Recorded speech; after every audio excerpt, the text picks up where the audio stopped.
Welcome, action fans, and thanks for joining us for another edition of All 90s Action All the Time, as we continue our journey through the 90s back catalogue of Sylvester Stallone. I'm one of your hosts, Scott Murphy, and on today's edition, we are talking about Demolition Man. As always, alongside me to dissect the Stallone epic is my regular partner in crime. Yes, it is podcaster, screenwriter, and maniacal supervillain. It's Mr. Craig Draheim. One of my crimes is murder, death, kill, Scott. I know it to be true. But that is not all, as we have a very special guest too. It is ace YouTube movie reviewer and a man we just got out of cryogenic deep freeze to stop Craig's latest dastardly plan. It's me, Mr. Caleb Knutson. And somebody put me back in the fridge. Let's do this. Good times. Now, as always, before we dive into this one, I shall give a little bit of background on the movie. So, Demolition Man was released on October 8th, 1993, and was kind of weirdly directed by conceptual video artist Marco Brambilla. I think that's how you pronounce his name, in what was his debut feature. It was written by Peter M. Lenkoff, who doesn't have like loads of notable movie credits, but is more of a TV writer and was the creator and showrunner of all those kind of 80s reboot shows. So the kind of, the MacGyver remake and the Magnum PI remake and the Hawaii Five-0 remake. I realize that Hawaii Five-0 is older than the 80s. And yeah, and then he was eventually fired by CBS because of creating a toxic work environment. So fuck that guy. Anyway, also written by Robert Renault, who doesn't have a whole lot of credits, only 4 credits. One of them is Action Jackson, which stars Carl Weathers. And finally, it was written by Daniel Waters, whose other notable credits include Heathers and Batman Returns. Review-wise, the film is currently sitting at a 6.7 out of 10 on IMDb, our highest rating that we've had so far. Amazing. 60% on Rotten Tomatoes based on 42 reviews. 34 on Metacritic based on only 9 reviews though, and a 3.2 on Letterboxd. Box office wise, it made $159.1 million off of according to IMDb, $57 million budget, although those estimates rise up to $77 million on Wikipedia, so I'm not sure what's quite correct. So not quite the monster hit that I thought it was for Stallone, but at the time it was still seen as a success and a general sign that Stallone's career was trending upwards again after his slump in the late 80s, early 90s. So, guys, Demolition Man. Craig, like me, you saw this as a kid, right? Yeah, so I watched it a couple of times as a kid. It's one of those ones that oddly I think I return to every 5 years or so, just randomly, because it's either on TV or like, oh, I'll watch Demolition Man again, mainly for Wesley Snipes, but we'll get into that more. But yeah, this is the first time I've watched it, especially being, living in the United States and post, Trump being elected and the whole Trump administration stuff. So it was interesting to kind of see some of what is supposed to be satire in there and how it connects with today's society living in the States. It was definitely a different watch than I remember. True. I mean, like, there's a lot of relevance in it as well in terms of COVID pandemic wise as well, which I think has been noted by a number of people on the internet, the number of articles that have come out about the relevance of Demolition Man and kind of very much pouncing on that kind of trending of Demolition Man once again, made all these connections with the pandemic and stuff. Stallone did announce in May of last year that he was working on a Demolition Man 2. Caleb, though, you did not watch this as a child. I was the last couple of years, I've realized that I've had a very sheltered childhood. I didn't watch a lot of these action films from the 90s with all these big stars. If any of them, it was Schwarzenegger, but with his comedies like Kindergarten Cop and things like that. But only really just in my adult life, I've gone back to watch these. This is my second time watching Demolition Man. The first was last year during the whole shutdown and pandemic. We were trying to watch as many movies as I can, and then someone recommended it for my channel. So watched it, and I remember enjoying it for what it was, being just reminding myself, oh yes, the overalls, how clean everything looks from the 90s. It was a really fun time. Now, last year, kind of going off what Craig was saying, this is the first time watching it since the post-Trump administration. This is also, I watched it during the whole kind of uprising of Black Lives Matter marches and movements, and here we have a white cop going after a black criminal. It was a little jarring in that aspect, but then I guess we realize that this Simon Phoenix, he's one evil MF. Supposedly. Yes, I mean, it's weird because I loved this movie as a kid. I watched it a lot. I've not watched it in a long time. I've probably not watched it since my early 20s, so probably a good 15 years, I would say. And yeah, I probably didn't realize at the time the kind of any talk of satirizing political correctness or whatever. But watching the movie now, I can definitely see why this is like the alt-right's favorite action movie. Because you can definitely read it that way, as a kind of clarion call for the red-blooded white heterosexual male, and kind of against any sort of nanny state, and against any sort of cancel culture or quashing of free speech, or because the movie it does in that kind of weird way that the alt-right also do, conflates the issue of free speech being infringed with people being called out for having asshole opinions. But that's a whole other matter. Well, there's even the whole section, we'll get to it, where he meets I can't remember, the rookie when he was serving, who is now an old man. Yeah. And they're shooting the shit, and he's insulting them, but because they're friends. And there's even the comment made about, they appear to be friends, but they're insulting each other. And what Sandra Bullock says something along the lines of, well, this is how, she doesn't say toxic, but something about men with basically heterosexual. This is how heterosexual white males communicated. Because they couldn't emote, kind of thing.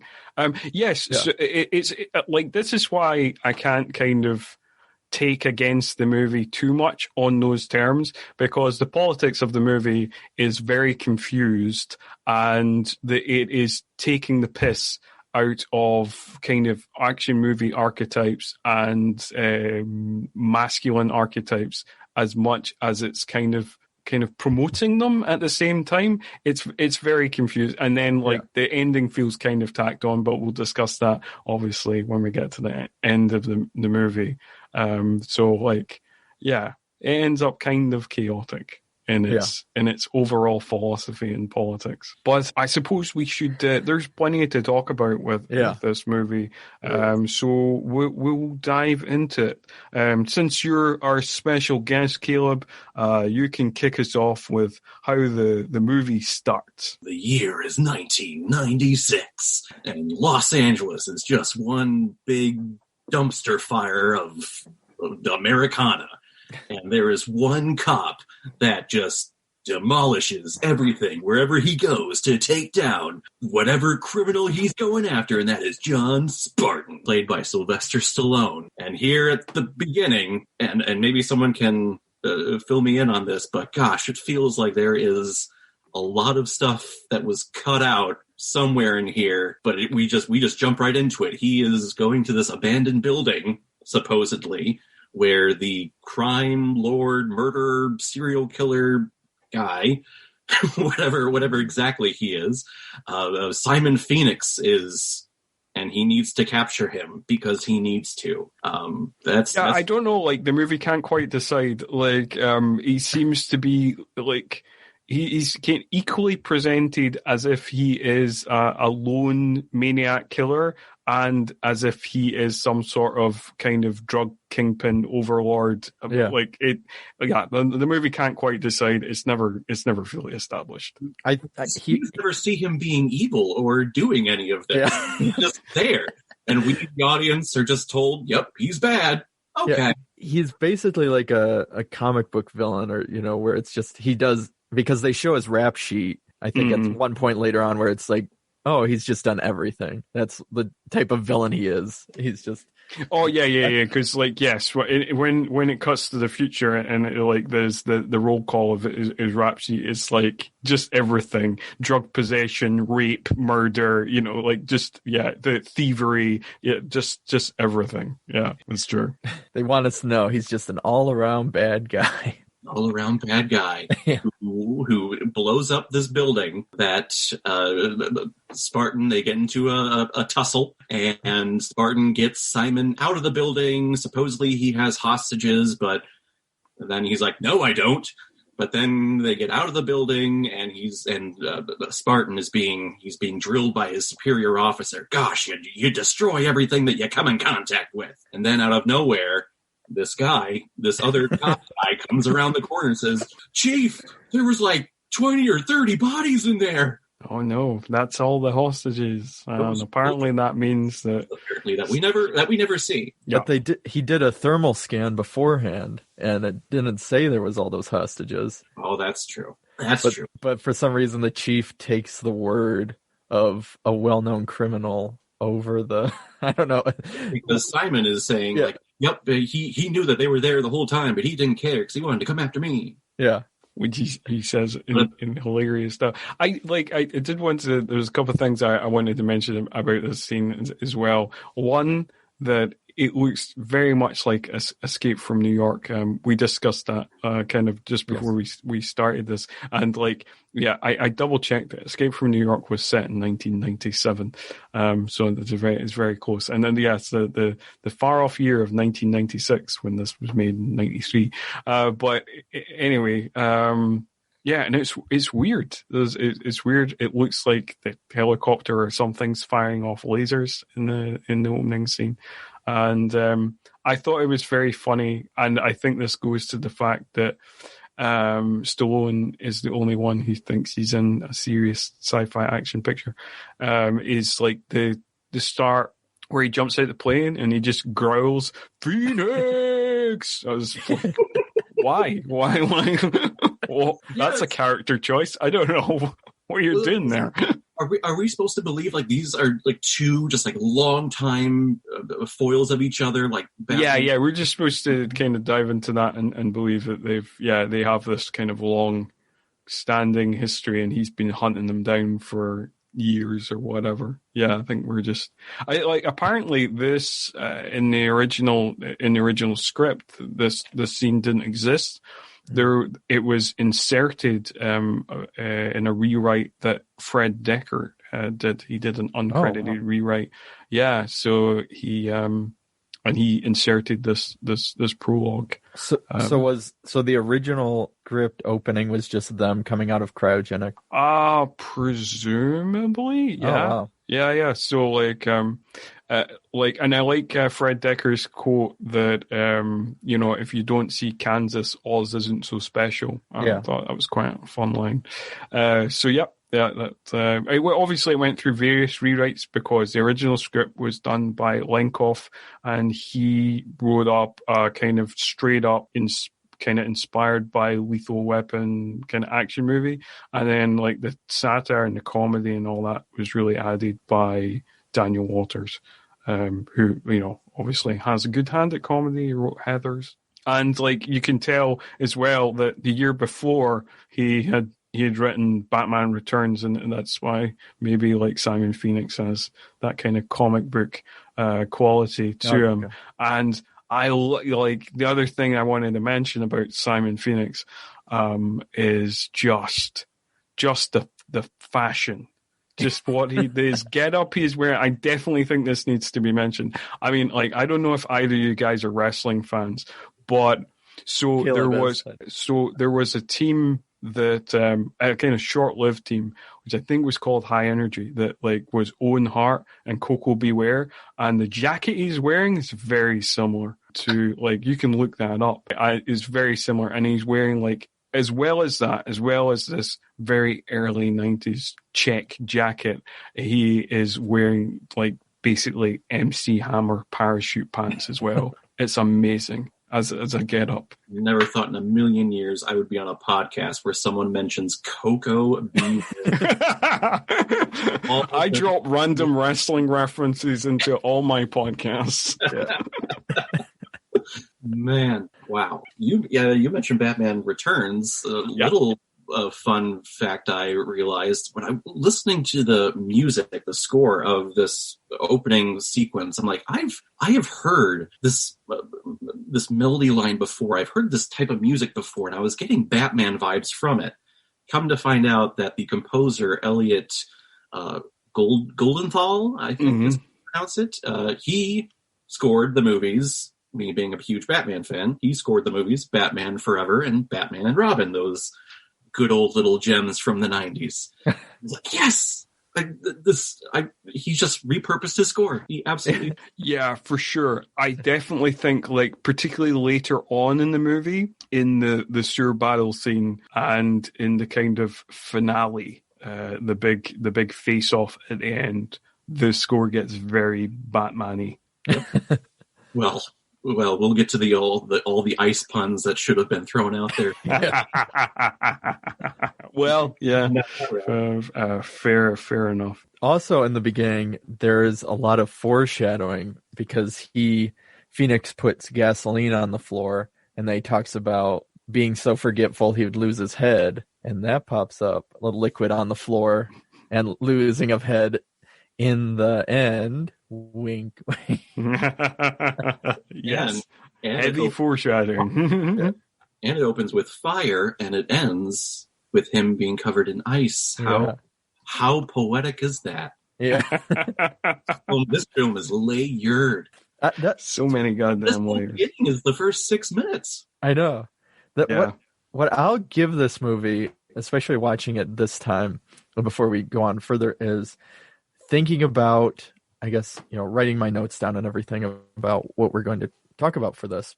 I was like, man, there's even though it's kind of this straight action film or whatever it may be, there's a lot of little nuanced elements that'll give it of world building. That give it credit for. It gives itself way more time than a lot of action movies, and like I like the world building stuff. Like after this initial six minutes, I like like there's like 20 minutes where Stallone's not on the screen, at all. And it's just all kind of world building, and we kind of mainly follow the Sandra Bullock character. Although, before we get to that, we should mention that John Spartan, which is, again, this is clearly 1993, clearly the year of the action movie parody, because obviously Last Action Hero came out this year as well. So, it's just kind of taking the mick out of kind of action movies, because John Spartan is clearly the most on the nose kind of action man name that you can kind of come up with. And obviously, again, there's not, this movie has no idea of subtlety, again, like calling its main villain Simon Phoenix, and he will of course rise again. But Spartan is cryogenically frozen. And it's impressive that this film, made again in 1993, that thought in 3 years they would perfect cryogenic freezing. And watching it this time, I've seen both movies so many times throughout my life, but I was like, oh, wait, this is how did I never connect this and Austin Powers? For some reason in my head, I just never did. And it's just like... A fair point. Yeah. The warm liquid goo phase. Yeah. Yes. Yeah. That's what I was thinking my first time watching this too. I'm like, this is I know Austin Powers is a parody on like Bond and all like 80s, 90s action, but this is one of the elements that they stole, right? It has to be. Yeah, probably. Yeah, of course. I didn't like. It's sort of funny because like I've seen that movie a lot. I like in my childhood saw that movie a lot and saw this movie a lot, and I didn't really kind of. I mean, obviously, yeah, it's the same thing, and didn't really kind of add it up. But yeah, it was a good point. It was a good point. And we also get more kind of as we kind of discussed on last week's episode. Obviously, Stallone just loves showing off his ass. Yeah. It's all about his ass. He's showing off his ass, and he needs to show off all the horse tranquilizers that he's taken to get muscles in places where people don't even have places. But he changes positions, right? Like he doesn't, when he's frozen, like that arm is in one spot, and then when we see him again, he's moved. Yeah. And I'm thinking, well, is that just not a continuity issue, or maybe he was unfrozen at certain points, but I'm thinking that this is just a continuity issue. I think it's just a continuity issue because he wasn't supposed to get a parole hearing until after this movie is set. It was like, because it says in the sentencing, you won't even get parole for like 70 years or whatever, So what was it about the whole hostage thing and them dying to where it pushed the district attorney's office to be like, this cop, we're freezing, as opposed to suspending, going through rehabilitation in some way, or like firing from the force? He made a mistake, and they're like, "Oh, you're being frozen." And they don't even check. I don't know. They don't. It's like it's just a very quick trial. We don't even see the trial. And he gets a harsh. No, we just get sentencing. We just he don't even see his wife that he's so concerned about. He gets a harsher sentence than the criminal himself. Right. How did this happen? I don't know. It's very confusing. It is very, very confusing. Happened because it needed to. So he's frozen in this new thing, but the whole part of the freezing process too is that they'll basically subliminally inject thoughts into them to make them more docile when they come out. So kind of reprogram them. Yeah. Reprogram them because he's reprogrammed to be a seamstress. I guess that's one of the later on. I guess that was probably written in later. But yeah, when he's unfrozen, he like knows how to crochet. But Simon Phoenix is getting secret subliminal messages of killing someone or learning how to kill, even though he already knew how to kill. But learning how to kill more efficiently, more kill skills, like they train him in martial arts for some reason, and stuff like that. Was there a reason why we didn't get the freezing sequence for Simon Phoenix? We only watched Stallone get naked and frozen. Did Wesley Snipes not want to do that, or do we know? Probably time, or they probably just, I don't even know.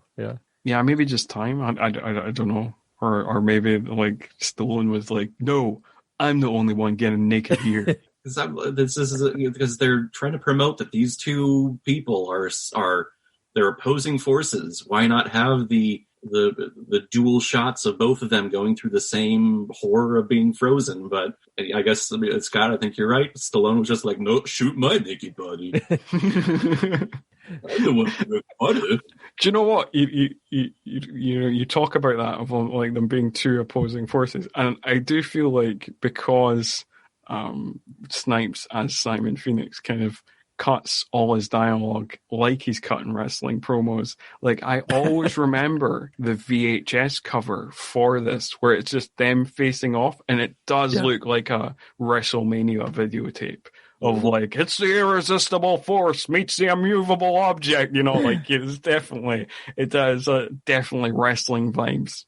Mega powers collide. Yeah, exactly. The ultimate challenge. And WWF was huge then. That was Hogan at his ultimate powers, and then you had characters like Savage and Andre, even though it was really the end of his career. Yeah, because Andre, I believe, died in '93. Yeah, I think. Yep. I think you're right. Yeah. So last time, at least I saw him in wrestling, was WrestleMania 7, and I think he died, and that was 91. Yeah, I think it was a couple years later. So yeah, but so far we've covered the 90s, but it jumps all the way forward to 2032. Yes, Where we get to 11 years in the future. Yeah.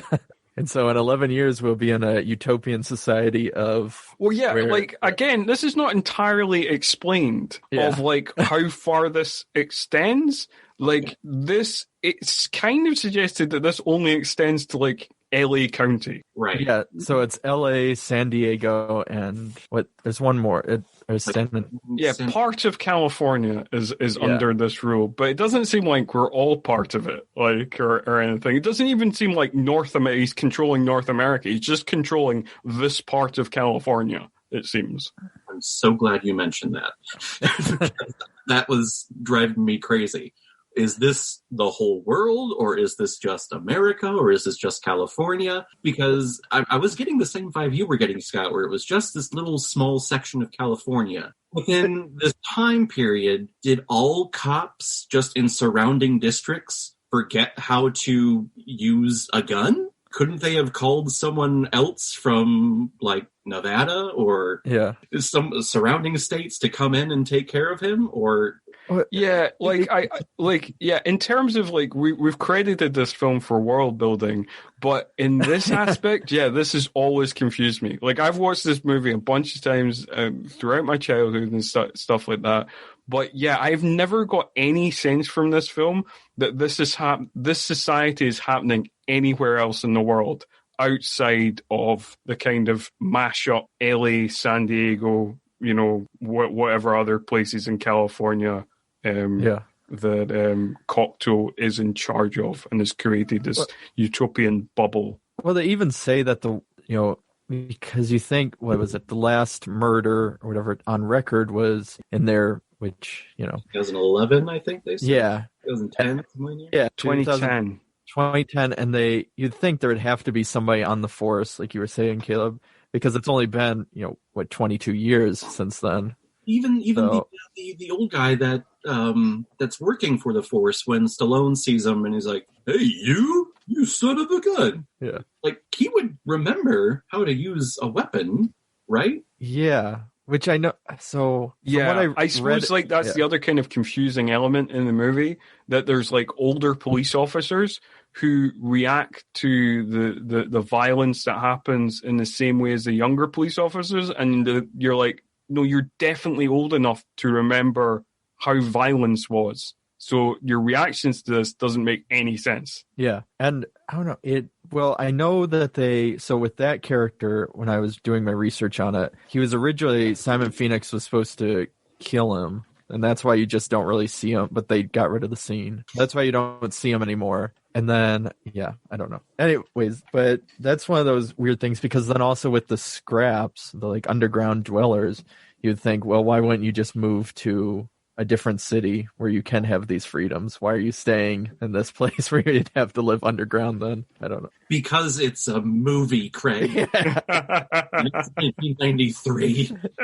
Because the script says so. That's why. Yeah, but it does lead to confusion, because unlike some kind of other kind of dystopian things, be it movies or novels, or some of the novels is drawn from, something like A Brave New World or 1984 or A Handmaid's Tale, or movies like Mad Max, you do get a sense this is the world as it is now, whereas you don't get this sense at all in this. Yeah, as long as you're putting out the rules and kind of just everything that everyone has to obey by, we're good. But yeah, you're right. It's who's obeying by this? Yeah. Because if it's just California, I feel like they could phone another police district from another state saying, "Hey, you guys have guns. Could you come over and take care of this Phoenix guy? We don't need to unfreeze Stallone other than the movie, because he's not the only one." But however, I do enjoy a lot of the peaceful stuff from this society. We have people aren't touching, which I gotta say, pretty relevant to what's happened in the last year. Pretty relevant indeed. Like, yeah, the kind of high five, the mid-air high five that they do, and the kind of hello, wind wiper hello. That's Self-driving cars, they got that one right. Yeah, that's right. And so when we first jump, it's not to Simon, it's to Sandra Bullock's character, doing her routine check-ins with the prison. Who is called, we should point out, Lenina Huxley. And Lenina is the first name of a central character in Brave New World. And Huxley is obviously the surname of its writer, Aldous Huxley. The movie's not subtle, but it puts them in there. And then she is she's not a rookie, but she's just one who she just wishes there was something more, but nobody else, everybody else is just happy living in utopia, basically. And she wants some action. Even though she doesn't really know what action is, she just she wants it, other than from Lethal Weapon 3 and Jackie Chan movies, as we find out with all of her trinkets. Yeah, that's right. I do love when we go into her office, and obviously it's just because it's another Joel Silver produced picture, but she's got a big poster of Lethal Weapon 3 on the wall, and she's got a Red Hot Chili Peppers poster, and it's a very, very excellently 90s office. And a Warner Brothers office, too, because there was the 89 Joker and Batman figurines I saw in the corner. Yeah. Yes. She had to spend very much made by Warner Brothers, trying to push their products. She had to spend a lot of credits to get all that stuff, as she'll say later on, and when we see her apartment. Yep. Yeah. But she seems to be kind of like the go-to officer when Phoenix is unfrozen for his parole, because that seems like a lot of work just to unfreeze someone for their parole hearing, refreeze them again. But it's what happens, and he's gotten the message in his brain of what the password is to unleash himself and takes over. But she's the one that kind of takes control of everyone. Everyone's like, what's this code? I've never understood what this code is. What code 187 or something like that?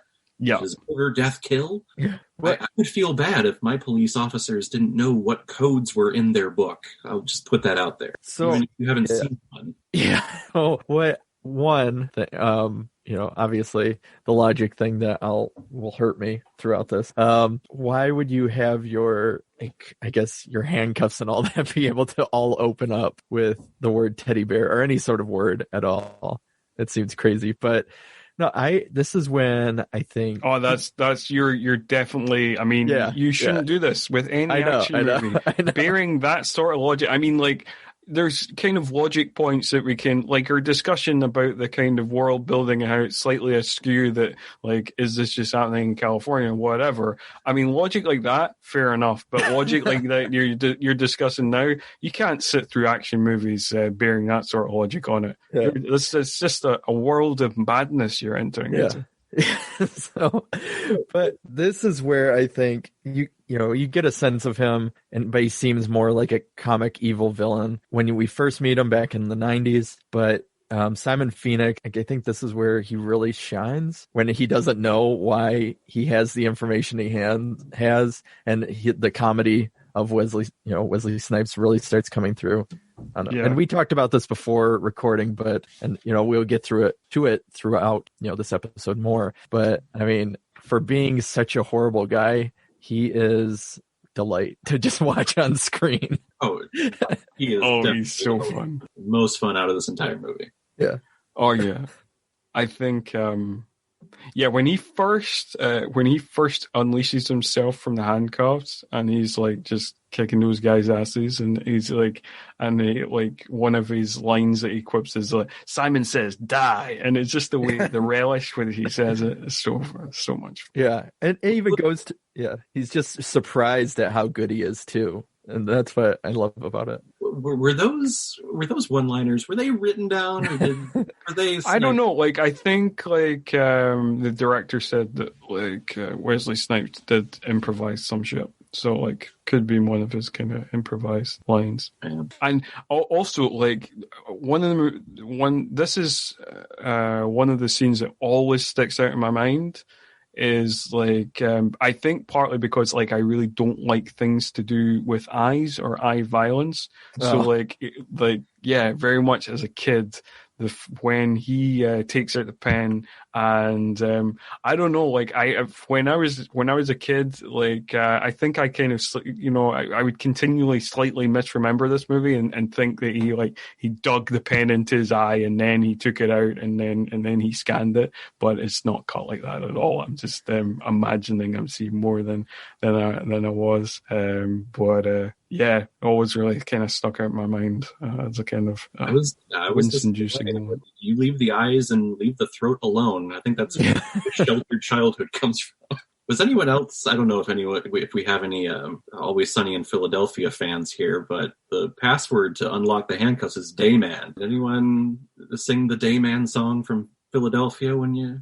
It's not a show I've actually seen. It's one that like people are like recommend it to me. People are like, oh man, like this show is, it's got your kind of sense of humor, you really like it. But now I'm just at the stage of like there's so much things to watch, and when I discovered there's like 12, 13 whatever seasons of it, I was like, there's no way I can catch up on this. I just can't. Fast watch if you want to. I actually started watching it last month and I'm already to season 8. It just kind of flies by. Okay. But one of them, they do a musical, and it's a terrible musical, but it's called The Nightman Cometh, about the Dayman fighting the Nightman. It's god-awful, but there's a really fun song. It's Dayman. I'm alone here, though, so I'm going to stop talking. Okay. I know I didn't see the music. I know because there's the episode when they're getting high doing it or something, but I don't think I saw the musical one of it. It's just the that's right, because they got the initial idea when they were sniffing paint or whatever. Yeah, one of the season. The show is great. Okay. maybe I will come around to checking it out. There's just so much things to watch, including this. But we'll get back to what's happening in the movie, because we're really not that far into the movie. No. So so right now is basically the cops are watching through monitors that Simon Phoenix, he took one of the doctor's cars, and now he just kind of pulled over, and they're all excited. They're like, oh, well, we found where he's at. He's on Wilshire in Santa Monica, and we'll send all of our units. And then, Simon Phoenix gets out, and this is another kind of delightful scene where he's on the computer. He's on the hat and he's hacking, but he's like so impressed with himself because, he could never do that. But I like beforehand the guy that's talking to the computer and needing to be consoled, or the computer's like trying to help him with his depression. Yeah, and he just kind of shoves them out of the phone booth that has these computers that can console you and connect to bank accounts and stuff, and tell you all sorts of things apparently. Which again is something that we have now. There are apps out there that help you fall asleep and ride you. That's true. I mean, this another thing that this film got right. This movie predicted a lot, for sure. But then the cops show up and they again just don't know how to deal with criminals. And they're talking to their little computer device that's teaching them or telling them what to do.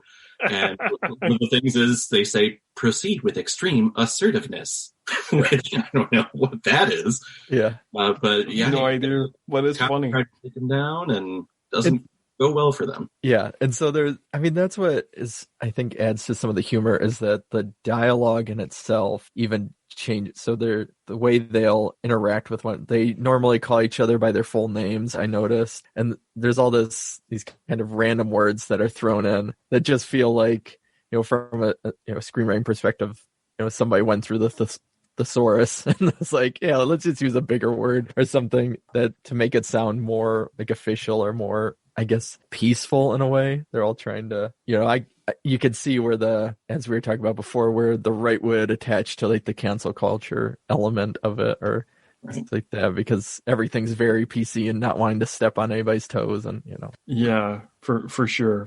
You can definitely see why the kind of Fox News crowd kind of latched on to this this movie. The other thing I kind of noted about this scene, and I think it's just because it's one of those things where it's like, it's the 90s, and we got to do certain things. Is like so Wesley Snipes is like kicking these police officers' asses. He's using all these cool martial art moves. He's throwing high kicks. He's punching guys out. He's doing all the sort of things. And while he's beating these guys up, there's these like hip hop beats that play throughout. And you can tell that it's not somebody who's like, it's not made, the movie's not made by somebody who's particularly a lover of hip hop or whatever, because it's like that really kind of cheesy early 90s kind of MC Hammer, Vanilla Ice style hip hop beats that are played over him kicking these people's ass. And like, it comes up again, like these kind of cheesy hip hop beats that sometimes just pop up kind of wacky. Yeah, but we also can't forget, as talked about prior, is that the glorious overalls that he's wearing. Oh, yeah. More great fashion choices. Yeah. I don't think he takes off. I think that's his... that's his get-up. Like, those, like, dungarees with his, like, kind of orange top. That's his get-up. Yeah. Denim dungarees. Yeah. So, apparently, according to various internet sources, not just like Wikipedia, but various internet sources, the haircut, his bleach blonde haircut, inspired Dennis Rodman. Oh, really? To his hair. Yeah. Fun fact. I mean, it's glorious, all of it. There are a lot of hairstyles in this movie that were glorious in their own right, that are kind of making a comeback now with a little patch of color in the head or whatever. And oh yeah, I mean, like the best ones are Simon Phoenix's haircut and Associate Bob's haircut. That's a choice. Yeah, but we'll get to Associate Bob. Later on. So I guess he lays waste to the cops that are there, and then he just kind of goes off again. And this is where we get the where we're kind of getting the exposition on Simon Phoenix, right? Where the cops are figuring out who he really is. Yeah. And we get the big long rap sheet that we talked about. Yeah. And then the older cop who has been chaired, I guess as he considers it, knows the answer.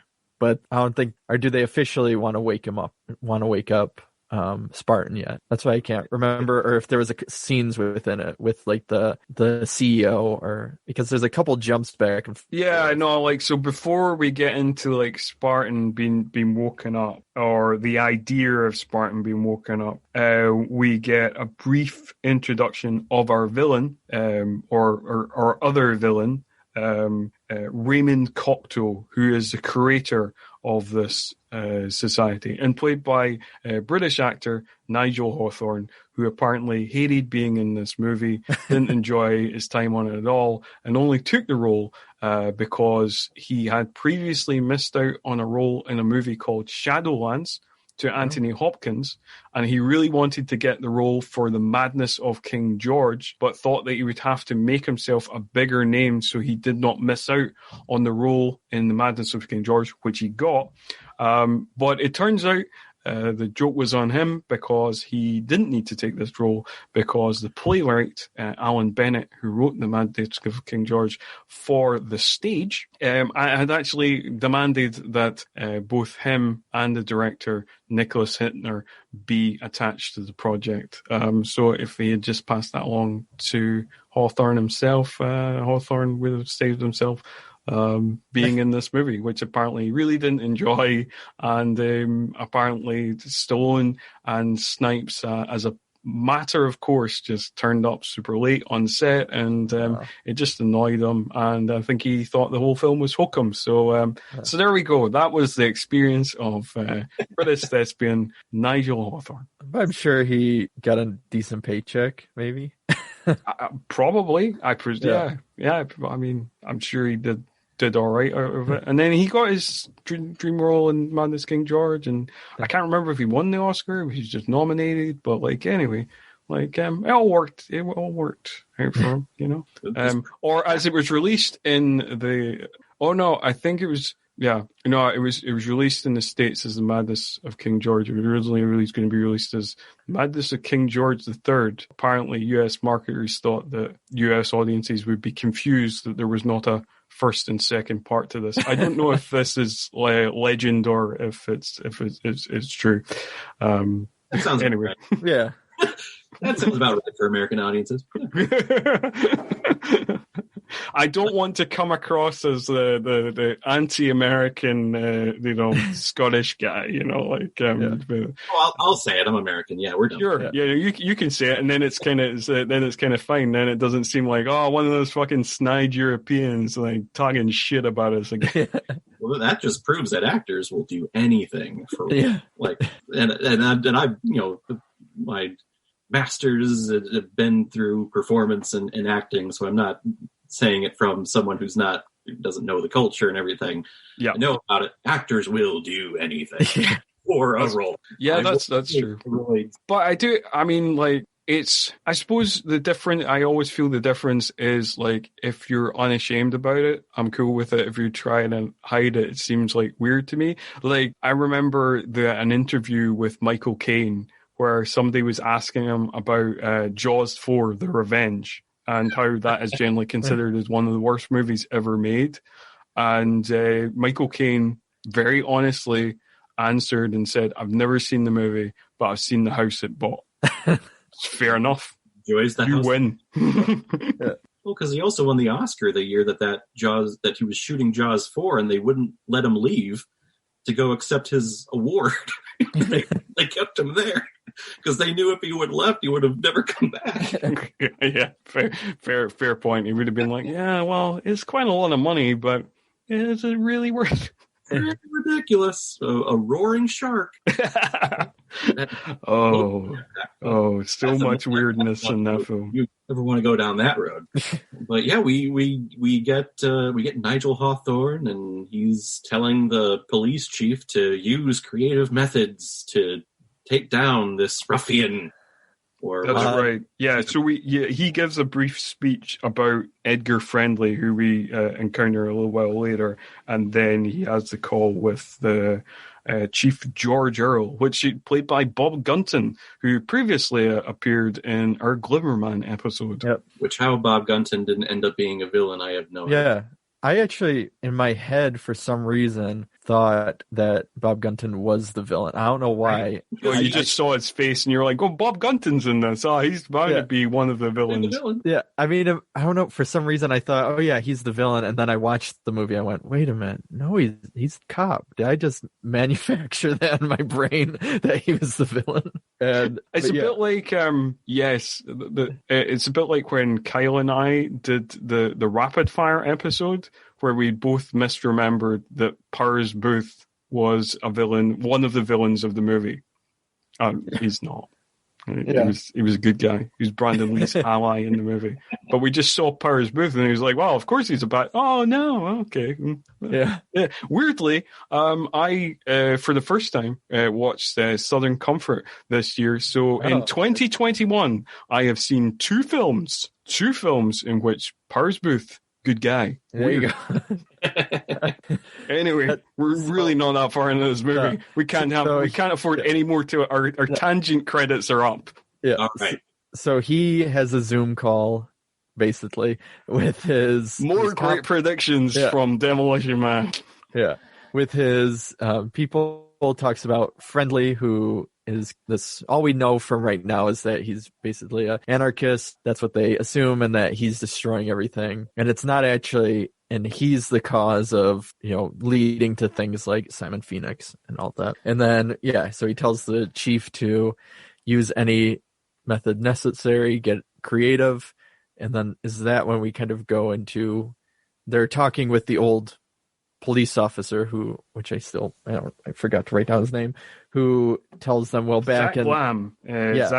Zachary Lamb, played by Bill Cobb. It's kind of face you'll see in many a movie. Where he says that, back in the 90s, he was captured by, it's basically an exposition dump for the characters that don't know who John Spartan is. And I really wanted, this is a great little moment where so Sandra Bullock's character has been doing independent research on the career of John Spartan. And so we get this video highlight package of John Spartan's career, and he is very much the poster boy for police brutality. Yeah. And but the best bit in it, where it does feel like, you know, we are very much in the territory of parodying action movies, is when we get a newsreel where there has been John Spartan is carrying this little girl in his arms, and he's being asked by this news reporter, was it really worth blowing up this $7 million mall for this hostage that had a 25 grand ransom on her head? And the little girl turns around to the news reporter and goes, "Fuck you, lady." Yeah. And what makes it even better as well is this is why I think it's definitely a kind of action movie spoof about the property damage done in action movies, because in that scene as well, it looks like Stallone has his Rambo mullet as well, which just makes it even more entertaining. Yeah, and there definitely is throughout it too. They do, not to the same extent as, you know, Last Action Hero or whatever, but they mention Schwarzenegger at several points. They mention Rambo. It's like they throw out all the stops of mentioning other action films. Yeah, it doesn't get as meta as anywhere near as meta as Last Action Hero, but there's a good dollop of kind of meta winking at you, at the audience. So they decide they're going to basically unfreeze John Spartan, because he's the only one. You need a maniac to get a maniac, capture a maniac. Yeah, if somebody else says old-fashioned criminal, we need an old-fashioned cop. Yeah. Which, is that a metaphor for Stallone's career at this point? It's this is one of the big this is the big resurgence year for him. Yeah. But he had that long string of films where he started to kind of die out, and the action star went from people like Schwarzenegger and Stallone to kind of everyman type guys like Bruce Willis and Keanu Reeves. But this kind of feels like, no. Remember how cool and great Stallone was? Here he is now. So I feel like that's the line of the movie for Stallone to feed his ego here. Yeah. These scrawny men can't take it on. You need muscle. You need good old roided up brawn. That's what you need. Yeah. Or tranquilizer blood. That's But then they unfreeze him, and then again, this is where I was talking about in the beginning. Would have been nice to have seen his wife at some point. Yeah. They unfreeze him, and the first thing he says, "I had a wife. What happened? What happened to her?" And then they say she expired, but and then he says, "Oh, I had a daughter." Yeah. What happened to her? And then they quickly go away from that talk, which they just move right on. We established that the wife is dead, but we established nothing about the daughter. A plot point that we think will be picked up upon later, but not so much. Yeah. Which led me to believe that Bullock was the daughter for the entire film until the end, or at least until the sex scene, actually. That's kind of the... Which I know that's was a big fan theory for why, because when I was doing the research on finding out more about the daughter, that was one of the main questions that popped up. Was Huxley his daughter through it? So it gets a common, I guess, thing, and then the daughter again was supposed to be in it, and then I think the chief kind of stops things and says, "You have a mission to do." Right. Not that, but because the daughter was associated with the scraps, or I don't know. There's supposed to be some sort of element of why, the information of the daughter wasn't being given to him. Because then if he would have heard that she was in part of the scraps, he would have gone to her instead of the mission. Yeah. Okay. Wow, this is all making from what I pieced together, I'm guessing. Yeah. Oh, yeah, I mean, like, so the original cut of the movie, there was an entire subplot where he discovers his daughter, and she is part of the scraps and stuff like that. But that was scrapped because Warner Brothers wanted a shorter runtime. Even though at an hour and 55 minutes, it's relatively long for an action movie of this time. Yeah.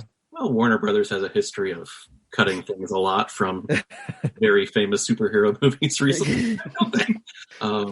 Yeah, but so he's unfrozen. They say, hey, you got a mission. And then he starts learning about all of the fun new rules of this utopia where everything that is bad for you is illegal. Caffeine's illegal. Smoking's illegal. Women getting pregnant, I guess, is illegal. Unless you have a license. Unless you have a license, right?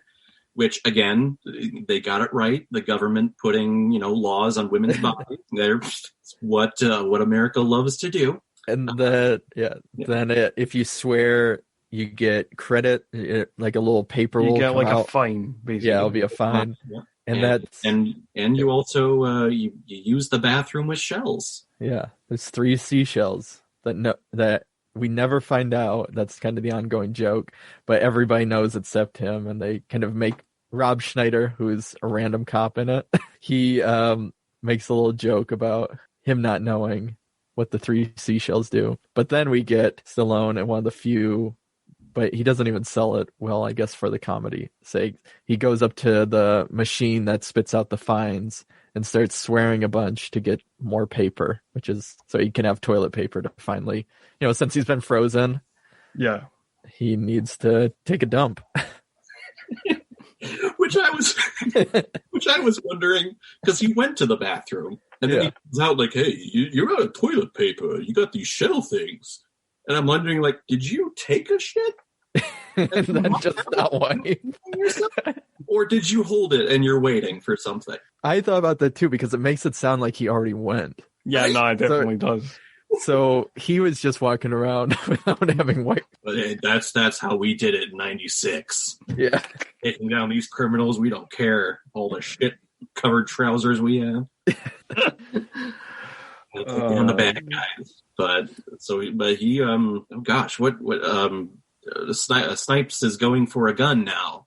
Yeah. Because so the computer says that he's going to start a drug den, apparently, and but Stallone knows better. John Spartan knows better. He's going to go after a gun, and then Chief Bob Gunton is all like, "Well, the only place you can get a gun is in a museum," and so obviously we then cut immediately to the museum where Snipes is being randomly racist for some reason before getting some guns. Which, for some reason, in a museum, they left the firing pins and all that stuff and just bullets for all of these guns. Yeah, because all museums do that. They have just live ammunition with all the museums that I've been to. Always keep the cannonballs with the cannons and with the gunpowder and all that. All the stuff for all the old weapons that you see as artifacts. Yeah, definitely all that. That definitely is how museums work. I love how the exhibit that he goes to see is called the Hall of Violence. Yeah. And so he is trying to break through the glass. He can't. And that's when you kind of get the politeness, I guess, of these people where they come up, and even though he's kicking it and he's, I guess, causing a disturbance, he asks the guy how much does he weigh and then throws him through the glass and starts grabbing the guns. And he's like, oh yeah, this is the future. So there better be those laser guns. He finds one, but it's going to take 2 minutes to warm up or something. Yeah. The computer gives him a very precise time of 2 minutes and something seconds before it can shoot. And again, this is just, wonderful moments of seeing Wesley Snipes' charisma and just being, chewing the scenery, as we'll keep saying. And that's really why you're watching it. It is great. It is definitely why you're watching it. Well, and this is the Rambo line, right? Where he takes a gun and he says, "Excuse me, Rambo." Yeah. And He's on his way over, listening to some commercial tunes, like legit commercial tunes in the car ride over, and then he proceeds to do old John Spartan stuff that we got 6 minutes of in the beginning. Yeah. And that is kind of one of those funny satirical elements, is that their version of oldies are, and it's the most popular station in the area, is all jingles. Yeah, because I suppose it kind of ties into the whole kind of satire of like, this is like the most blandest, beigest, watered down world where, like, obviously, you know, something as dangerous as rock and roll wouldn't exist, so they just live on like old TV themes and ad jingles, you know. And I love, because later on at the restaurant, I won't spoil the name of it yet, the piano player is playing the Green Giant jingle, and he's like playing it very he's crooning. He's crooning. It's basically, it's like a kind of Richard Cheese number of you know, the Jolly Green Giant, and it's wonderful. But anyway, so going back, so all Spartan has is they call it a glow stick, which is basically just like a stun dick thing, baton thing, and he's which he randomly uses on just an innocent passerby to see if it works. Again, poster boy for police brutality. Didn't even get a credit for that either. Yeah, and then he walks in, tells them to wait out there, and which it's Benjamin Bratt is one of, right? Isn't he? Yeah, Benjamin Bratt. There we go. Who plays Officer Alfredo Garcia. Which is that a throwback to Bring Me the Head of Alfredo Garcia, the Sam Peckinpah? I mean, could be. I mean, there's a lot of like, because like I keep because I think a lot of things, the names seem to be like that. You know, obviously we mentioned the Huxley thing, and like, even like, I did wonder, like, the Cocteau character, if that was a reference to the filmmaker, poet, you know, like the artist John Cocteau. I don't know, like, so there does seem to be a few references like that. Okay. So it could be a reference to Alfredo Garcia, or it could just be like, you know, Hollywood in the 90s, where it's just like, this is a Latino set. Yeah.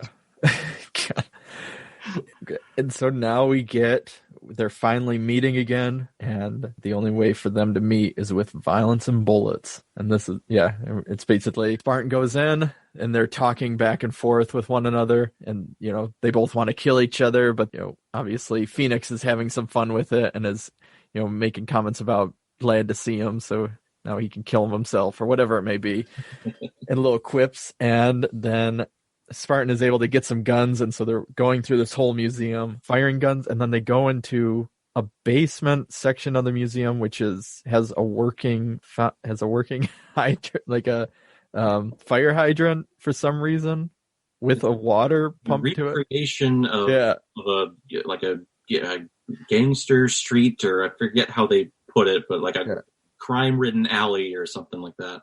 Yeah. So it seems to be like basically like a recreation of what we saw at the start of the film, of like South Central LA 1996, that terrible, terrible year. During the Great Urban Wars. Yes. And so finally, though, when it looks like he electrocutes Phoenix at one point by putting the stick in the water. And like, we should mention that Snipes really sells that. It is a really comical, cartoonish electrocution. Yeah. I'm almost. I think there was a sound effect of like a boing or something. Yeah. As he jumps, and I'm like, that was well done, sir. Yeah. And he even does that shake off where it's like, and stuff like that. And no, it's great. But finally the tables kind of turn, because this gun that he thought was useless has finally charged. And it's, you know, basically like a laser cannon that he starts blowing up the place, trying to get Spartan. And then he climbs out, and the Spartan is kind of shooken and getting his bearings. But while Phoenix is climbing out, just randomly, Nigel Hawthorne is there to give exposition. Because the script says so. The script says we need to move along. So let's put Nigel Hawthorne just there. And we come to find out that Phoenix is going to do the Phoenix thing and just kill everyone in sight, but he can't kill Nigel Hawthorne because he's the one that's been implanting all of the messages while he was frozen into his brain, having him go kill Mr. Friendly, the leader of all the scraps down in the sewers. Can't kill him. Dun dun dun. Yeah. So freaking evil. And so, Spartan is running towards him in the distance, and then Phoenix sees it and just kind of runs off, which Nigel makes it out like, oh, he was going to kill me, and you saved my life. So I'm going to reward you by taking you and your partner, Huxley, to a very nice restaurant called Taco Bell. Which Spartan is... Big joke in the movie. Yeah. And Spartan's like, what? Oh, thanks, I guess. Thinking Taco Bell is, the Taco Bell of today or even the 90s. But he kind of feels off about Nigel because... And when I was a kid, as I mentioned, when I was a kid, I didn't really get this. I was like, yeah, it must be a fast food place of some sort. But I'm sure I've seen it in other movies, heard about it in other movies, but that was my only reference point to it. So I didn't even really know it was like until he says the line about burritos in the movie. I didn't know it's like a Mexican place. I could have been anything. Apparently there is a European edit of this movie where they made it Pizza Hut, but I've never seen that version of the movie. So I was kind of confused by this, but kind of got the joke, sort of. I wonder if that was like sponsorship overseas or... I don't know. Apparently it was just because, Pizza Hut was like a known franchise in European countries, whereas Taco Bell is, I don't know. Yeah, I don't know how many. It's not really a known franchise. Either here in the UK or in continental Europe either. And so what we learned, though, about this is that there was the franchise wars where now every restaurant is a Taco Bell. So there's no such thing as other food, I guess. Which I want to see that Netflix docuseries. Yeah. yeah. The franchise wars. I mean, that's like the next Tiger King, I want to see this. I definitely watch a 10-part documentary series on that. How did I know it's interesting to me because I don't know, maybe they just weren't interested or whatever, but you would assume because they genuinely are worldwide and you can find them anywhere in the world that McDonald's would be the go-to. Because they are a known franchise worldwide, unlike Taco Bell, which mainly exists in North America and nowhere else. Yeah, I would assume that McDonald's wanted way more. Yeah, way more in advertising, and Taco Bell. Yeah, right. Okay. We'll pay you much less. Put our stuff in your movie, please. Yeah. Sure. Yeah, it's probably true.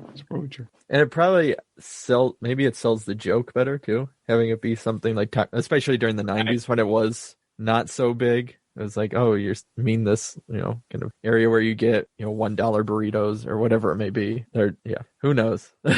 Who knows? So, yeah.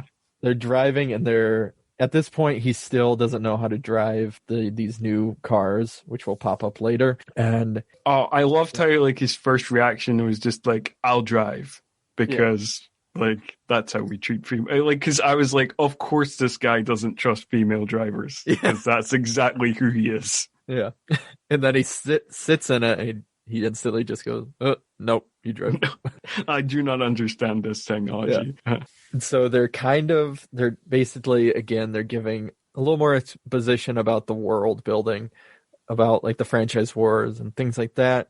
And the Schwarzenegger presidential library. Yes, because he was so popular that he became the 61st Amendment made him the president. And obviously that's another kind of ongoing joke in Stallone movies of him making comments about Schwarzenegger or knocking him or trying to make some jest. It also speaks to this movie's excellent predictive powers, because 10 years after this he would become governor of California.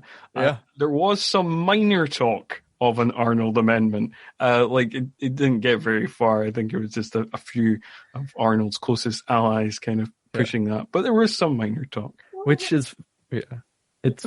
We got another TV. Yeah, no, like, we'll not dive too far into that. Yeah, we'll avoid the politics because... Yeah, I mean, we have been openly shitting on the alt-right and its relationship to this movie, but yes, we will avoid the politics entirely. And so they get there, and yes, Taco Bell is basically like a high-end fancy restaurant. All of the stuff is on. It's like he gets 6 basically tortilla chips with, like, I don't know, some sort of colored paste. It's supposed to be kind of nouvelle cuisine style, like French chef kind of thing, but it just kind of looks weird. But yeah. But they don't even have salt because it's bad for you. And everybody, therefore illegal. Yeah. And all of the people at the table, like Associate Bob and I guess his date or I don't know. They're filmed together. So his cover. Yeah. They're, again, we should probably mention, and again, this is one of those things that thankfully we get less of, but Associate Bob is an effeminate man, and the movie just treats this naturally, as all action movies of this time did, as suspicious. Yes. Oh yeah. And wrong. He's also, you would know him probably better as Ortho from Beetlejuice. Yeah. I mean, he has had a long career. I know he passed away in 2010 or something. 2010, yeah. Sadly, he wasn't that old, but yeah. But so they're basically, to his face, they're calling him a brute, and they're not really subtle about how much disdain they have for him, being that it's supposed to be this polite movie, society. He's kind of been called a Neanderthal, Cro-Magnon man, like all this kind of chat. But he is also very brash about basically thinking that this world is kind of a crappy world and that he'd rather be back in the freezer, and that even the cryogenic, I guess, process, he was supposed to be in like a sleep state, but I guess he confirms that he wasn't asleep. It was basically like a frozen or awake and frozen type of thing or something. Which, another thing of this script. Yeah. All of this pain from this character of, hey, I was frozen, but I was awake, so I saw my wife visit me and talk to me, but I couldn't talk back. It wouldn't have been really nice to have seen kind of this pain with not being able to speak to your wife. I think would have established this character a little bit more. Yeah. We sort of the turmoil and the pain that he's suffering from. I miss my wife, who we never see. Which is just negated a couple scenes from now. We'll get to that. But I get, like, as I mentioned off air before the podcast started, I think that Stallone is the only person who doesn't know the movie he's in, because the rest of the people in the movie realize this is an over-the-top comic book satire on comedy on action movies, and he thinks he's in like a kind of serious sci-fi action, so he keeps giving these kind of emotional grace notes that don't fit within the universe of the movie. Like, yeah. But everyone else around the table is like, Stallone, come on. We want this to be on the head. Shut up. Have some fun with it. Come on. You just have fun with it. Like, this is a daft movie you're in. We've produced, it's like, it's got a very like similar tone to something like Last Action Hero, where everything's kind of over the top and overdone and deliberately kind of overcooked, but he's just doing it like, and he, like, half his dialogue, he kind of growls as if, this is deadly. The manhunt to get Neil Simon Phoenix is deadly, deadly serious, and everybody else is just like, we don't know what movie you're in. Well, we even get a bit. You'll regret this both seconds of it. Yeah, just your life, both seconds of it. Yeah, we even get a point where, like, it shows how they handle things if he wants to track down Simon and all of that. And they say, well, let's just wait till he kills somebody else and then we'll know where he's at. Like, I mean, that's the type of movie, Yeah, for sure. Well, while we're waiting, yes, you see all these metal pop-up telescope things through the city.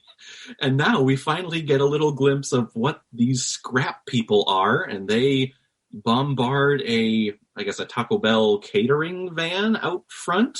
Yeah. So all these people stealing all of the gourmet Taco Bell food for themselves. And Spartan, takes out a couple of them because he sees crime. But then when everyone escapes, the leader, played by Dennis Leary, Mr. Friendly or whatever, he finds out that, hey, they're coming in for food, so they're not really criminals, and then he feels bad about beating up all these innocent people. All they wanted was food. Yeah, and he tells that he's pretty blunt about it to Nigel, of telling them, he doesn't believe that's wrong. And throughout this whole thing, he's made it very clear. There's no subtlety about his suspicions for Nigel. Yeah. Being the villain. Yeah, no, there's no subtlety. And the scraps as we see them are basically kind of Road Warrior ripoffs, like many movies set in kind of this is a kind of dystopia, I suppose, but in these kind of like other post-apocalyptic films and stuff like that, like they all just look like they're from the Road Warrior, and the scraps also look like they're from the Road Warrior. Also in this scene, I've written down, like, because I do very much enjoy all of Sandra Bullock's spoonerisms. Yes. So like when she's like, I guess there's a new shepherd in town. And it's like, what are you talking about? Sheriff. It's supposed to be sheriff. Yeah. And those are great. She also does you really licked his ass or something like that. You really licked his ass. And it's like, no, it's supposed to be kicked his ass. Yeah.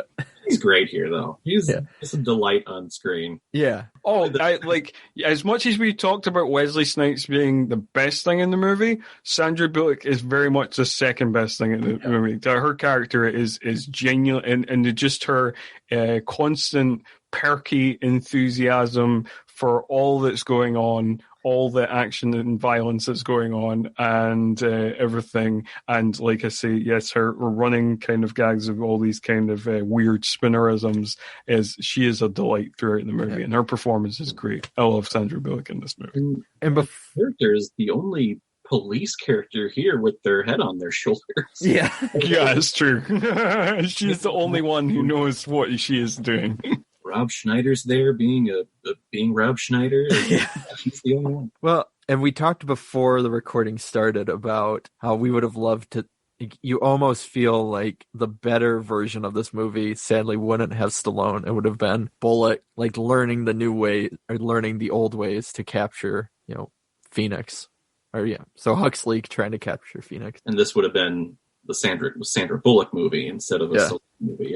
Yeah. I think that could have been fun. Yeah, and I think like she just learned all the, you could have even included Stallone in a way of like, you could have had her watching like a Rambo movie, Lethal Weapon movies, the Jackie Chan movies, and like it's just she gets all her tactics from that, and then it's just like a series of like action movie references of her doing kind of different set pieces from different action movies, and then going up against this kind of cartoony villain in Snipes and stuff. I could have dug that. Yeah, I still love this movie, but like, I think it could have been great too. Right. But instead, Stallone wanted to have a sex scene with her. Yeah, which we're getting to. Yeah. So this is kind of awkward. So Stallone is. So despite his love for his wife. Despite the trauma that he's still because literally, like 2 scenes before, he's talking about his wife pounding on the ice of his cryogenic chamber, in tears, and how much this kind of ripped his heart, and now. 2 seconds later, Huxley makes a sexual pass at him, and he's like, "Yeah, all right, let's go." Well, it's even earlier that day. He woke up and realized that she died. So it's like not even 24 hours since all of this happened.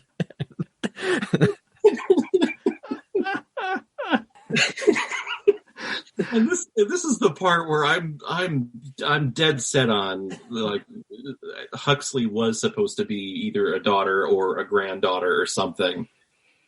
Well, the thing is, right? So in real life at the time, Stallone is about 18 years older than Sandra Bullock. So at the time, Sandra Bullock would have been about 29, and Stallone would have been about 47, and she's a young-looking 29. So it does look odd. It's like, But the way that they do it is it's all virtual. It's all through brain waves and stuff, because the exchanging of fluids is illegal, again, unless you have a license. And then Stallone has an amazing moment It's so good. where Sandra Bullock is like, what would you call it? Or what would you call having sex? And he goes, well, I mean, boning, the wild mamba, the hunka. like this is. But This scene kills me, right? This scene absolutely kills me, because I do not think anybody in human history, apart from Stallone in this scene, has called sex the hunka chunka. Yeah. Never in my mind, but I could have listened to another hour of Stallone just riffing off different names for sex, and that would have been the movie for me. I wouldn't have cared about anything else. Well, and it's so amazing because when he's wearing that virtual reality helmet or whatever, you're seeing the flashes in his head of, I guess, him virtually having sex with her. And then it would cut to his face where he's just sitting there still and he's, having an orgasm. It's just hysterical. Oh, it's real fun. Yeah. Just that whole scene, first time I think in a couple movies or a while that I just forget. I know there's the sex scene, having seen it a bunch of times, but I just forgot how outrageous the whole thing is, I guess. Oh dear. Yeah, I mean, like even before, what you were talking about, Caleb, which is amazing. I could have done with just keep giving him different euphemisms. Just keep it going. 10 minutes of that. Yeah, that would have been great. But the faces he pulls when he's got that VR headset on and he's trying to simulate sexual excitement, and he just looks kind of vaguely constipated. What is this? And I don't know why then he because it has him almost climaxing and then he rips it off, but he seems to be enjoying it up until that point. I don't know, it just then ends weird. Again, it's outrageous and then it's awkward too. It's yeah. But then through all of this exchange, Huxley is like, nope, get out. Yeah. Oh yeah, that's because at this point the Spartan then tries to force himself on her, because kissing is illegal now, all sexual contact because is illegal. So he tries to force himself on her, and then she's like, no, that's not happening. Yeah. And it shouldn't happen, Spartan. Yeah. Again, yes, absolutely shouldn't. It is. And so she lists, so it was the AIDS epidemic, and then she goes through, so after AIDS, there was 3 or 4 other major, horrible, major sexually transmitted kind of diseases or virus, and so then he leaves and goes to his apartment, and that's where I know, Scott, you brought up about Joe Silver, the producer. Yes, who's always he gets a wrong call for from somebody who's obviously about to have some phone sex, and it's just this naked girl is like, oh, I'm sorry, I must have got the wrong number. And I just kind of pictured being Joel Silver, smoking a big cigar, being like, there's not quite enough tits in this movie, let's get some more tits in the movie. Yeah, because nothing happens. It just, nope, sorry, Yeah. And then she's gone, and we never. Oh, okay. See, that was a thing. And see, that's the point where it's like, so you cut out the plot to explain the daughter, but you have this scene in it, which has no purpose. Like, you could literally cut that whole scene out. And Oh yeah, when he's going around the apartment, that whole scene is like he goes around the apartment. We get a call back to the 3 seashells. He trips over some stuff and remembers that all the lights are voice activated. He like the only part of the scene that we actually, you don't even need the scene where he works out that like Raymond Cocteau's the bad guy. That could have been placed somewhere else. We don't need to have a random scene of him sitting knitting and working out that Raymond Cocteau's the bad guy. Yeah, I feel like the knitting gag, they should have either brought it in early. I don't know, because it doesn't play as funny as I think they wanted it to be. No! Like I don't think. Yeah, I don't think it plays as funny as it. Like you say, I think they should have brought it in earlier. And also, it does just feel like one of those gags of being like, "Yeah, okay, so he can knit now. That's fine. I suppose that's a skill to have. I suppose it's like we're supposed to be like, oh, that's hilarious because knitting should be only done by women. But it's just like, yeah, okay, cool." And it's another instance because the next day he knits the sweater for Wesley, and then again. Yeah, he is not just a seamstress; he is an expert seamstress. To knit a full sweater in just a night, part of a night, because he spent part of the night with amazing. But it's his comedic delivery, or at least his concept of comedic delivery of, hey, I'm going to start yelling and raise my voice, and that makes it funnier. I can knit and sew and do all this. What's going on? What, I'm a seamstress now? Yeah, I don't know. Like, it's just one of those things where if you give Stallone a quippy action movie one-liner, he can deliver the comedy of that. Right.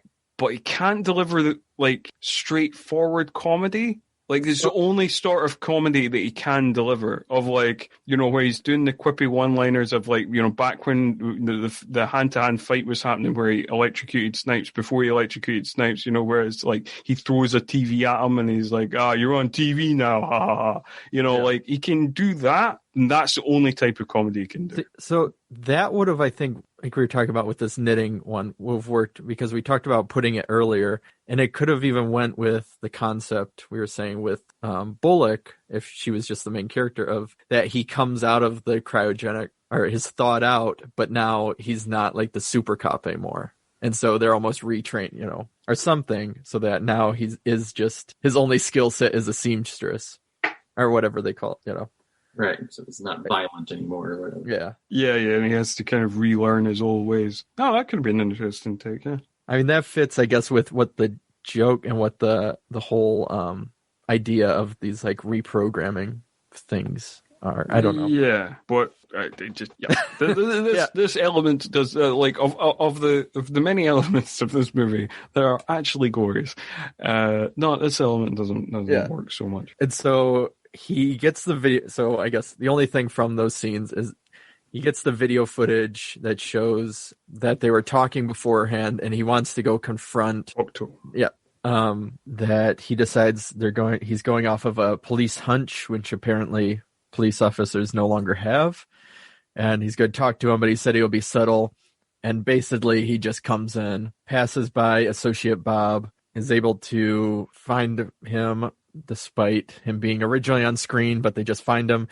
And he tells them straight out that he thinks he would be, or that he's working with him for some reason. And then because somebody like Phoenix, he gave him 10 seconds, and that's 9.5 seconds longer than he would have given anybody else. So, and yeah, he points the gun at him, and he shoots the screens, and that's it was just before that Simon got back with Nigel Hawthorne and was like, I need more people to help me.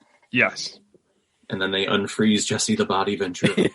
I wish there was more Jesse the Body Ventura in this movie.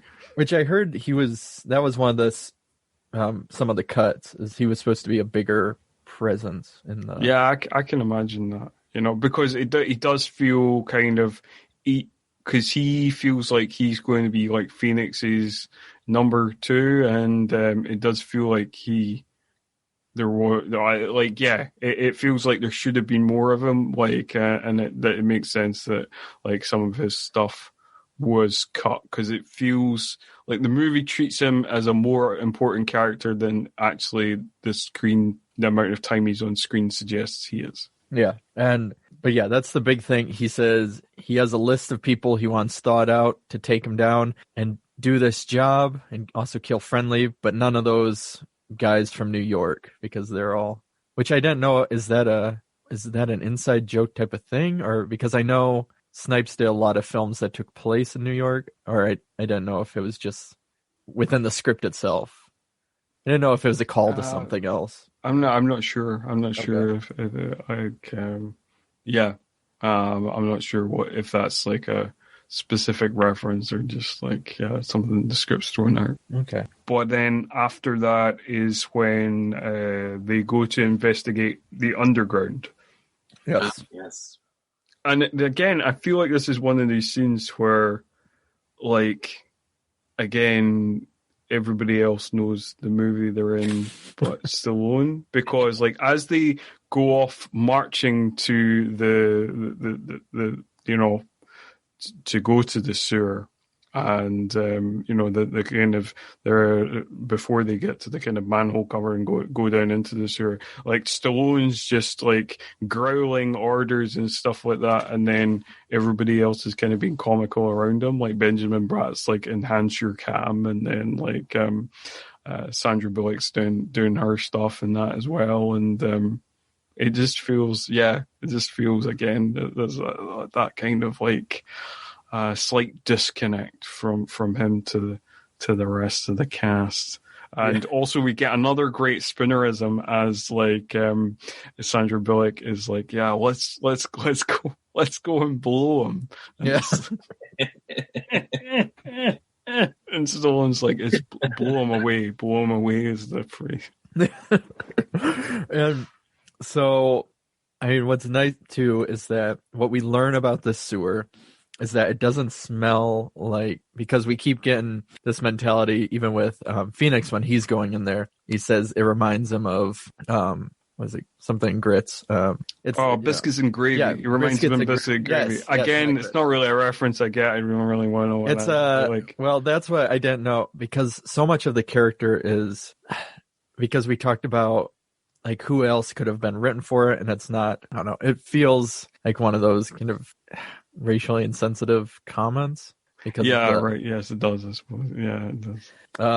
But then I wonder if that line was like, because I now can't remember if this was only mentioned off air, but like so originally it was pitched to Seagal and Van Damme was going to be the villain, but then Van Damme didn't want to play a villain, so like that all fell through and it became Stallone and Snipes. But maybe that was only inserted once Snipes was on board. Yeah, that's what I was curious, because I don't know. Listening to it felt, I don't know, it just felt weird. But so you think, it's going to have the sewer smell, but no, it's the smell of like, seasoning and, grilling and home cooking. And the stuff from the time before. Yeah. Before times. And they realize that even though there are these cops in this area, that everybody's very nice and docile. And then he needs to take a little pit stop to grab himself a burger and a beer. But it's And again, like when you think about the stuff the movie cuts, as much as the scene's kind of fun, where he enjoys his rat burger, and there's this big joke of like, he's not had the burger in all these years. It turns out it's made of rat and stuff like that. Again, it's like one of those scenes that's like, it doesn't really need to be there. And when you think about all the kind of subplots and kind of things that were cut, it's like, but that survived? That's interesting choices you've made. Yeah. It's like they kept some of the stuff to make it more, to have it fall more in line with a comedy. Yeah, I suppose that's true. Than having it more of an action movie. I don't know.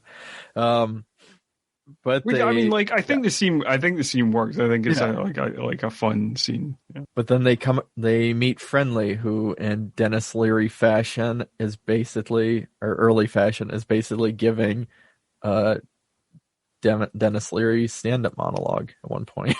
That's like, it's Dennis Leary playing stand-up Dennis Leary. Yes, it is. Yeah, it's definitely. Yeah, he just gives a kind of stand-up, like I like again like, as much I actually do like some of Dennis Leary's early stand-up, but as has been a noted criticism of his early stand-up, I did put in my notes, Leary gives sub-Hicksian monologue. Yeah. Which, if you are not aware of stand-up comedian Bill Hicks, well, make yourself aware of him. And also, like, it was noted in the early part of Dennis Leary's stand-up career how similar some of his material, or a lot of his material, was to Mr. Bill Hicks. Yeah, and it's basically him saying, I don't want to live in that world. And it's him, he would go fast, and it'd be like almost like a rant of saying, I want to eat meat at a point, I want to be able to cover myself in jelly and naked. Read Playboy. Yeah. Run down the street naked and in lime jello, reading Playboy or something, something like that. Yeah, it's kind of like, the monologue he gives is kind of like his asshole song, which is an entertaining song. But that's basically it. So you're seeing almost and it'll come up at the end, the tie-in at the end, the two complete opposites of the spectrum, I guess, of like total anarchy versus the full peaceful law and order, I guess. Yeah.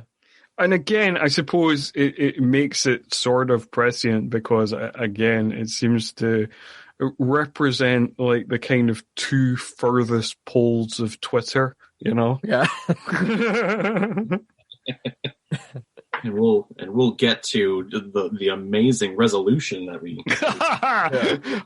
Yes, the call for peace at the end of this movie is. I mean, it's excellent. It's inspiring, heartwarming, just mind opening. It's so good. Yeah. But that's the end of the movie, Caleb. We still got plot to do. No. He just wants to move this along. He's just fast forwarding there. So, but then, Phoenix and his crew of criminals have found them and decide, and they're like, whoa, 2-for-1 deal. They were both here, and they decide to start opening fire.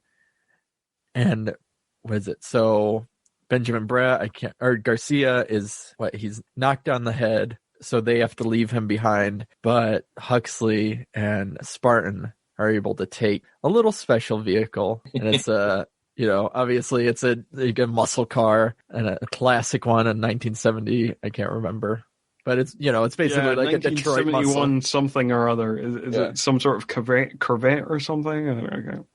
Yeah, and they go on to a high-speed chase where Phoenix has he has their cop car, and so they're going down the streets in this muscle car and crashing through things and living up to his name as the Demolition Man. Even for some reason to get out of the sewer, they take an elevator which crashes through a building, and then they drive out of the building. So that's great stuff. Yeah.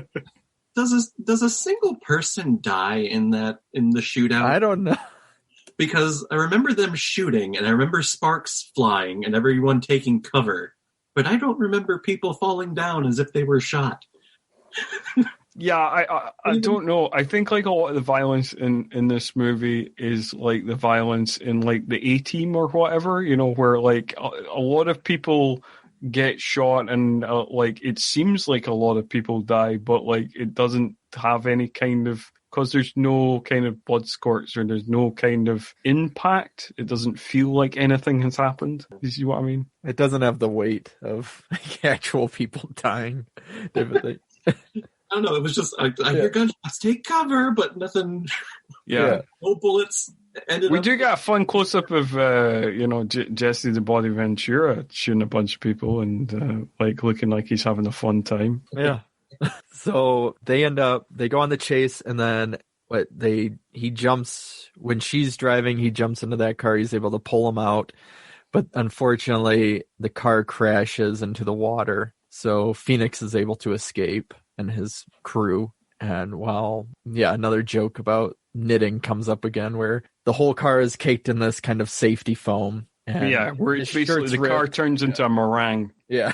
It looks cool. It does. And he gets out and he's like, well, don't worry, I'll be able to fix it tonight. It's like, oh, did I just say that? So, obviously it's another callback to that he's a amazing seamstress now.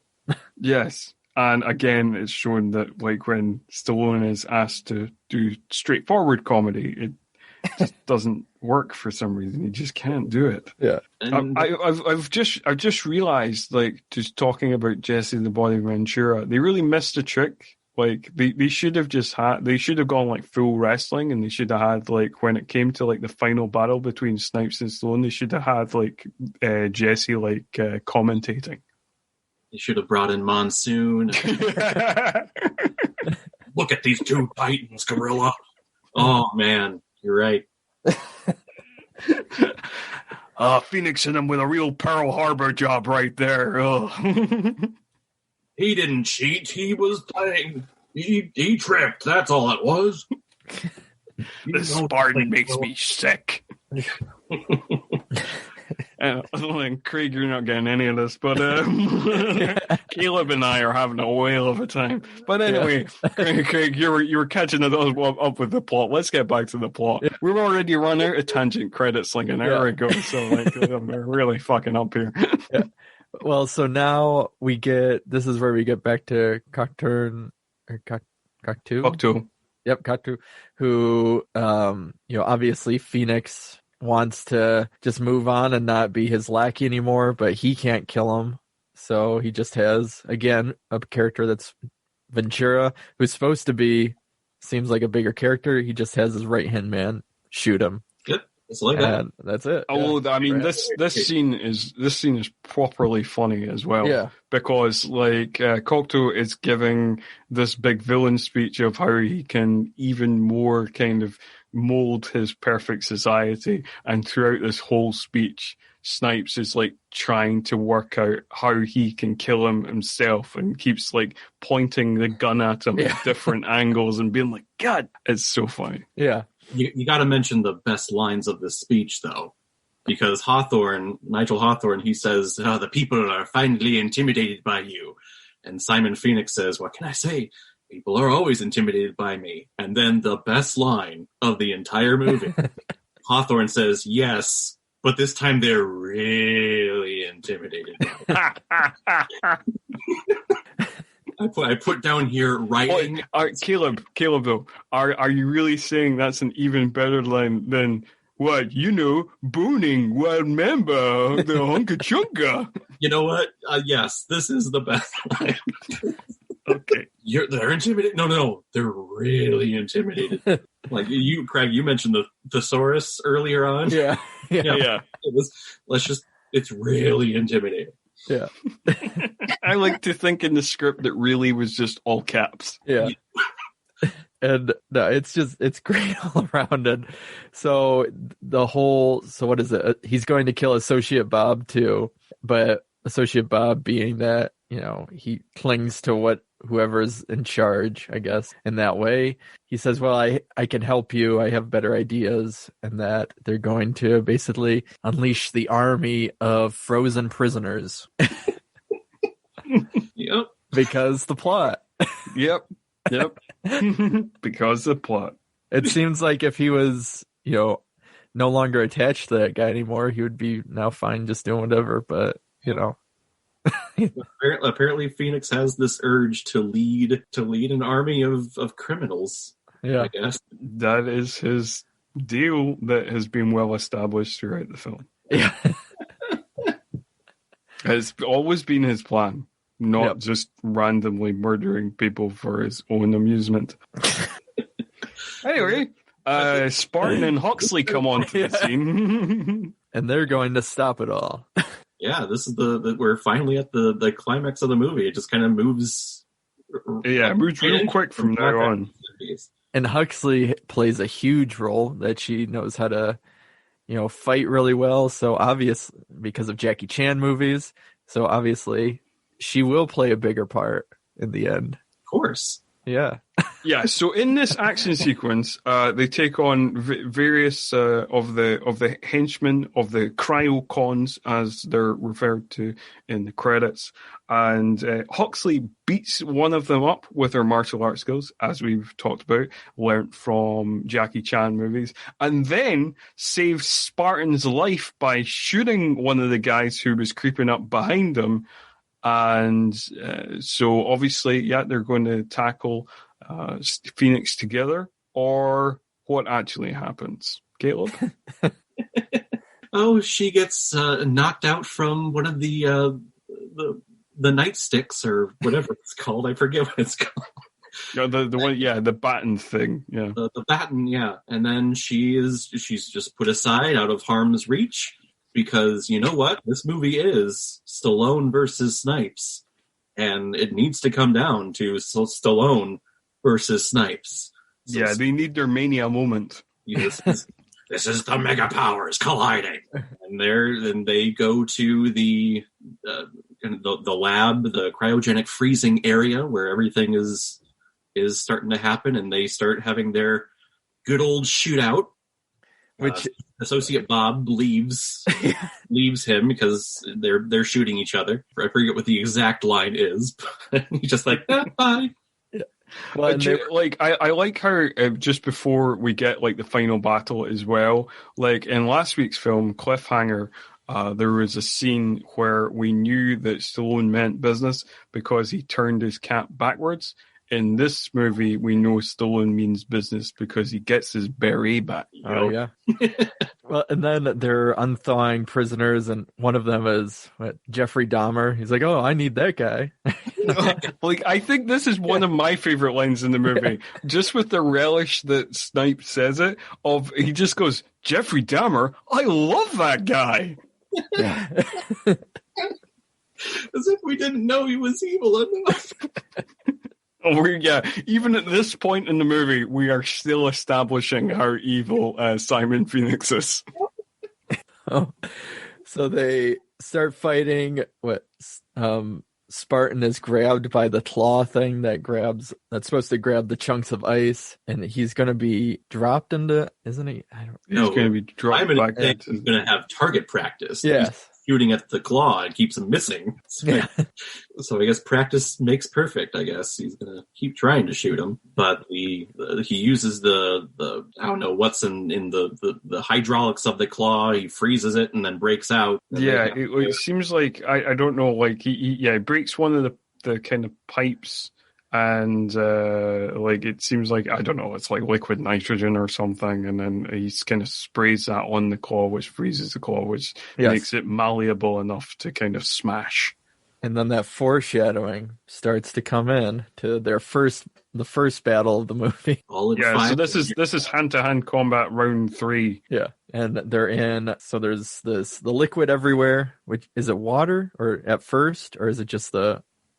Is it I don't know. A type of goo or something that they put. It's some sort of weird goo that becomes frozen with the little thing from the test tube thing. Like, I don't know. It's a sci-fi action movie. It's not well explained. Yeah. It's just the frozen glow bead or something. Yeah. Yeah. The big bright glow beads lights up the goop and it becomes frozen. Okay? Just go with it, Craig. Yeah. And Snipes is just selling the fight, I guess. He's making the great faces and the noise. It's just conk. And then when it looks like he's finally going to get Spartan and hit him, Spartan is able to grab one of the freezy sticks. I guess we could call it. We'll call it that. Yeah, I'll just call it that. It smashes it into the goo, glow goo, and that makes everything freeze, in which he has to jump out of the way, but it freezes Phoenix. And then he's spinning around and he kicks Phoenix's head off, again in connection to the first fight where Phoenix talks about losing his head. Yeah, and again, Stallone knows how to deliver these lines. So like he gives the quip "heads up," and like, you know, I laughed at that, and he knows how to deliver comedy like that just in no other way.